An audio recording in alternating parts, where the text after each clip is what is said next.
Jopuonjre moheo ji gana 100 ok bi yudo hola mar HELB higani kaluwore ni migawo mar omenda ong'ado bajet mag uch omenda mar tiegruok ni nikech chal marach mar ochumi.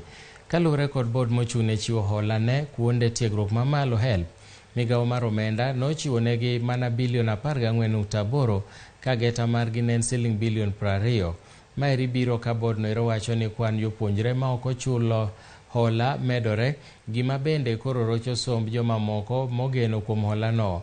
Jakom mar HELB Charles Ringera owacho ni jopuonjre gana 500 ne oro kwayo mar hola to mana jopuonjre gana 341 emoyudo.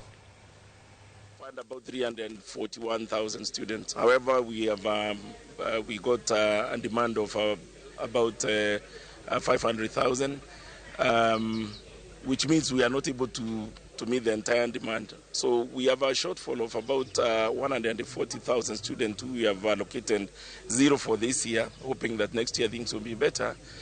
Or requiring, about 5.7 billion Kenya shillings. And we continue talking to the students to give them hope that next year things might become better. Allows us them to disburse funds into a mobile number, which is typically what we use M-Pesa for.